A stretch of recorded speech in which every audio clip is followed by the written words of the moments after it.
Alright, welcome back to another episode of the AV2 Podcast. My name is Ross and with me of course is Alex. Yes, hello. And today we're going to be talking about the new Mellisa McCarthy movie. Can you ever forgive me? Yeah. Question mark. Yes. Now the reason I paused, I was going to make some sort of joke about, because it's a Mellisa McCarthy movie, it's not that bad. But because it's not. No, So, it's not. Well, before we get into it, what's the plot of the movie? The plot is based on the author Lee Israel, who's had some success in the past but is now struggling currently, trying to get some more money in. So she decides to forge letters and notes from famous authors and sell those to bookstores. And obviously, based crime, drama ensues from there, and her trying to... And it's a true story, isn't it? It is a true story, yeah. Which to be honest, I didn't really know much going into this. No, I didn't really care much for this film either. All I knew was I had no idea what this film was it about. was an hour 45, and I thought, Okay, I like hour 45. I like can't Richard D. complain. Grant. Richard D. Grant's quite cool in some things. And what did you think of it? Oh, it was so good. Oh, it's so good, this film. It was so good. I going into the film, no idea what it was about. No. And then out of 40, I was like, oh, I can't complain really. All I'd really seen as well was they just had posters up as well. They had loads of posters. But not many trailers were shown for this. I think we saw a trailer once. Yeah, because I wouldn't be able to remember anything from that trailer. No. And I didn't really care much to read, because I saw, when you look at it, it's like biography, comedy, crime, drama, and I thought, this, with Mellisa McCarthy... Well, it's not going to go well. It never goes well. No.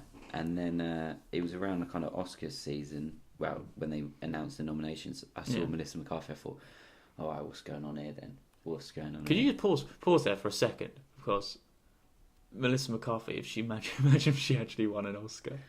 I think I would shit myself. Yeah.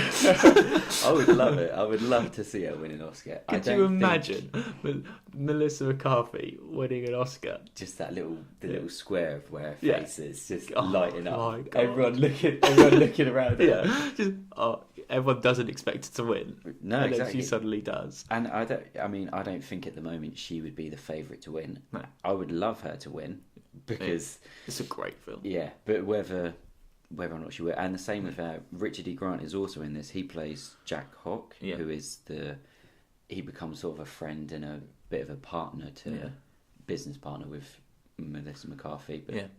And he is absolutely amazing in this as well. He's so funny, and he's also been nominated for an Oscar. Did you see his video he put up where he was like, I met my... This was after he was nominated. He put up saying like, I'm at my old house where I used to rent a room for like £100 a week, and like 30 years later I'm nominated for an Oscar. And he was proper buzzing. And because you would, wouldn't you? Yeah, he's never been nominated before, but he's done some pretty good films. But yeah, this film, it's just absolutely amazing. Such an easy watch as well. It was. Oh yeah, I wasn't really looking at my watch the entire time. No, and it is the kind of only reason it's good is because Mellisa McCarthy and Richard E. Grant, they're so good together. They bounce off each they do. other so The chemistry's well. really good. Yeah, you could just tell that, and you get this with a lot of Mellisa McCarthy films, but never like this where she's having a lot of fun with this, and so is he. Yeah. But then in all of her other ones, like when we see like Life of the Party, she's just turning up. She's having a good time. No one else is having a good time. It's like they're trying to make a comedy. She's having a great time. She's having a good time. It's like, did we have to invite her? Yeah. Why is she here? And now it's like, maybe that's the key to a good Mellisa McCarthy movie is you get her a good supporting actor like Richard E. Grant, someone that can keep up with her pace, and because she's quite funny and she has got some good films. Even in her shit films, she's fine. But you get someone that can keep up with her, keep her in line, and keep her in check. Because like Life of the Party, it was Mellisa McCarthy, some like 45-year-old woman, I don't know how old she is, surrounded by like a bunch of young girls. Yeah, she goes back to college. That can't I don't think that any of them could really keep up with her, so it's just like all about her. This movie is all about them two together. Yeah, obviously she's the lead and she's the driving force, but I'd say Richard E. Grant stood out the most in this film. Oh yeah, way over her. He is brilliant. Yeah, which is good actually. But then he was playing more of a different character. Yeah. she's just got a different haircut. But no, she's so good. It's so kind of.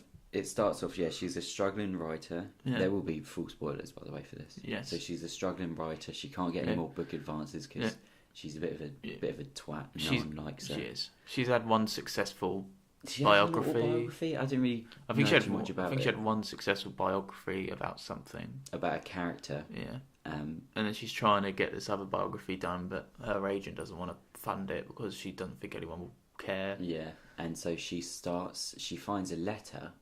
And she starts forging letters from loads of authors, and then she finds a real letter and sells it, and then decides to forge fake ones. Yeah, because the amount of money she could sell it for. And she starts finding out what can. It's quite interesting. It is actually. To be fair. God, the set you would have to do that. Jesus Christ. Well, it's different times, isn't it? And then so the kind of focus of it is just on these two characters. Yeah. Kind of going out and having a good time after it. Going out, having a good time. Yeah. Like, and Richard E. Grant's just talking about cocaine and drugs and trying to have sex with the young waiter in the... Yeah. And then just... there's some crazy bits in it. Yeah, it's really interesting because obviously I'd never heard anything about this before. So it was interesting. And then kind of watching it, I did forget that it was a true story. And then obviously at the end it kind of says what happens to everyone. And going in, I thought it'd be boring. Like I did. Just do you remember the post? You remember the post with Tom Hanks? Yeah, it does look a bit like that. I thought it'd be like that. Yeah, just a bit dull and boring. Real Oscar, especially now that we're in the Oscar bait season, where all we're getting at the moment is the dramas with the good performances, the 2-hour dramas. They all want to win the best writing awards. Yeah, but no, that's why it was such a breath of fresh air to go into, because it wasn't boring or dull. No. It was really entertaining. It was, surprisingly, and it actually made me think, all right, maybe Mellisa McCarthy can actually be a good actress. Maybe she can actually do some good work. Yeah, and not just the Happy Time Murders, which is still a modern day classic. Right. So I mean, as soon as I got out, I went to everyone and was like, "You got to see this movie." I went to work and they were, "Oh, how's the film?" And I was like, "Mellisa McCarthy's made a really good film." Yeah, surprisingly. And everyone was like, "Yeah, she's kind of funny, but her films aren't that great." And I was like, "No, you need to go see this film. It's a bit of a drama." She hasn't made a comedy. No, it's a very entertaining drama. And I like that it kind of stands out from the other films that have, around this season, where it doesn't actually stand out, because it is quite a small. They made it for about $10 million. It hasn't made much money, which is a shame, because genuinely, I think it is a really good film. It is a really good film. Really good. It's really well written. It's really well told as well. Yeah. I like where it's set, and it's literally the focus of this film is on these two characters together, and there's not really much of a cast around them. There's not really characters around them that you really learn much about or care much about. Because you literally have just those two who you learn the most about, and then the bookstore. Yeah, there's a little bit of her, and the guy that buys a lot of the things of her. And there's also, I actually found it really weird, because when you realise, it's just her writing letters and selling them. Like, she literally just goes into stores and sells them for like $300 and give or take. And I thought, all right, okay, that's fine. And then suddenly it does take a bit of a turn where she needs to pay back a guy, so she starts to have to sell more letters, because when the FBI comes, they start to get involved. The guy, he gets contacted by the FBI and he's like, "Yeah, I know that you're selling fakes. Yeah, and the FBI are now on the lookout for you. So give me $5,000 and I'll keep quiet." Yeah, basically. And obviously she doesn't have this money. So what she does is she goes to a library. I think she goes to like LA. I think it's based in New York. An archive thing. It's an archive place. Yeah. And she tries to steal one of these genuine letters, and I actually thought that I was actually it was a bit intense. Actually, I was sat there on the edge of my seat, like, oh my god.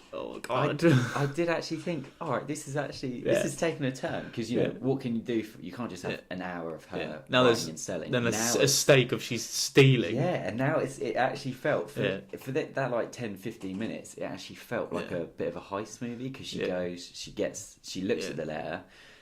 And then she has to like swap them around. Yeah, she types up a forge and swaps it, doesn't she? Yeah, and then she gets searched at the end, and it was so good, and it was so like out of nowhere. I was just like, oh. Okay. But while she's away, you've got and then you've got Jack Hawk, who's staying in her apartment because he's homeless. And he takes he's homeless. It's not properly. It's not anything about him. So he's staying in her apartment, looking after her cat, and then he throws a party with this young waiter, and it just all kicks off, and then she comes back to a completely torn apart apartment. But we won't kind of spoil what happens there, because that bit is a bit. Yeah. But then stuff happens, and she does get arrested for these things, and then it kind of does leave on a relatively happy ending, I thought.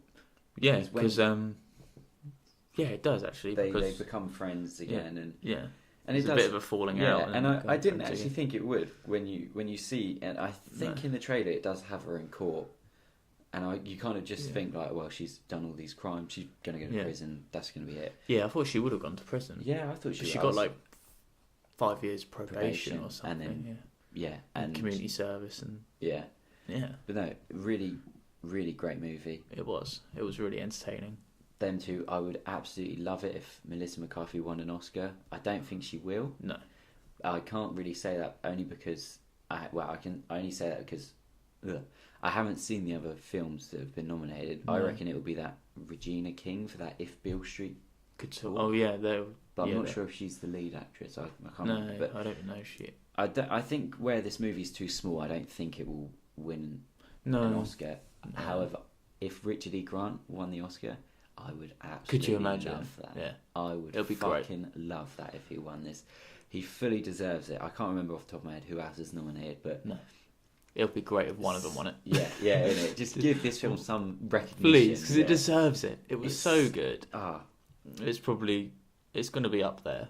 And the director, what was her name? Mariella Heller. Yeah. She's only directed one other film, The Diary of a Teenage Girl, which I've seen it before somewhere. I haven't watched it. No, I've never seen it. I'd be interested to watch it, because again, going into this, I didn't really care much for it, so I didn't look at anything to do with this film. All I knew was who was in it and a brief bit about the plot. But what a surprise! It was a real pleasant surprise. I don't think it will be in cinemas for much longer. No. What was this? The screening was it not busy? I don't think it was very busy, was it? No, it wasn't. It was pretty empty. Yeah, which is a shame. I will try and encourage people to go and see this movie. Yeah, I'm going to try and plug it. I'm going to plug it as much as I can. It's got to make some money, please. we got to do something about this. Yeah. Really, really great, heartfelt movie. Yeah. Everyone was having a good time with it. I'd easily go and see it again. An hour 45. Yeah. Perfect. With credits. Perfect. And it's got a beautiful ending. Yeah. And I will say this, a very underrated performance in it was her cat. I love it. I love in movies where they get animals to she puts the food down in front of the cat and it doesn't eat it. Doesn't move. It's kind of looking at her like... Nah. Yeah. And I love it when they do that, because it's fair enough. So those are the three best people in the movie. Cat. Them two and the cat. The cat was great. I really liked the bookstore owner as well, and they sort of spark up a little. They start up a bit of a relationship, don't they? Don't really amount to anything. Though. No, but it's still. I think that was a great performance. Yeah. And if you get a chance to see this movie, do it. Really easy watch. Yeah. Please go see it. Yeah. Let's get some more buzz around it. Yeah, please. It needs deserves more. It. Please, Mellisa McCarthy deserves it. Exactly. Now, of course, the most important question. As always, yep. Do you think that when this film comes out on DVD, you will buy it? Yes. I've pre-ordered it. Absolutely. I've pre-ordered it on Blu-ray. Yeah, I absolutely would. I would buy this. I'd buy the soundtrack. I can't even remember. No, I don't remember there was much music in this film, but I'll buy the soundtrack. Yeah, I would absolutely. I'd buy this for a tenner. I'd buy this on my my iTunes, so I could watch it when I travel, just because it's easy to watch. Oh, that's an iTunes purchase. And it is one of them things where if I've got time, I'd skip to the bit where she's stealing the thing, and I'd just watch that because that was great. Yeah. Yes, I would definitely buy this movie on DVD. Absolutely. Yeah. For the full price. Yeah, I'm not buying it CX or anywhere. And if I ever went through, and I hope I do now, if I ever go through a Mellisa McCarthy phase where I suddenly want to watch all of her movies. Could you imagine the dross you'd have to sit through? Like, I'd watch Ghostbusters, The Boss, No. The Happy Time Murders again. I'm slowly getting to that I stage. could tolerate the Happy Time Murders. And The Heat, she was good in The Heat was okay. Yeah. That was fine. I like The Heat. I can see myself now going through a Mellisa McCarthy phase and just being like, yeah, Life of the Party wasn't that bad. Come on. Oh. And yeah. Oh yeah. No, anyway, I'll definitely go through a Richard E. Grant phase. Like, he was brilliant. He's great. I like him because he kind of, you never hear about him, and then suddenly he'll pop up here, or he'll be in Logan, from a few years ago, which he was good in, and he's in shit all the way back from like the 80s. So he still keeps himself relevant. He's still got it. He's still got that charm, that British charm that these actors have. It never goes. Yes, renowned British charm. Yeah, him, Hugh Grant, Colin Firth. There you go. They'll pop up in movies. Yeah. They'll get their Oscar nom, and then they'll go back and live a great life. Probably. No, it is a definite DVD purchase, without a doubt. Yeah, and it's probably just as good on DVD as it is in cinemas. Absolutely. Let's try and get the DVD sales up a little bit. Yeah, let's get the DVD sales up, get some money in. See this movie. Just stream this movie. Just get this watch movie. this movie. Yeah, please. And yeah, you said earlier, we've seen about 8 or 9, 10 films. 10 films this this is year. Definitely. Yep, it's up. It's there. The best film. Yeah. So far. This, I would say that the favourite is probably a better made movie. Like aesthetically, the cinematography is a lot better, and obviously that movie I think that probably had a lot more money. Oh yeah. But this is like a smaller indie. Great movie. It really was. And I think that about wraps us up for this review. review. So. Yeah. Thank you all for watching, and take care. Bye bye.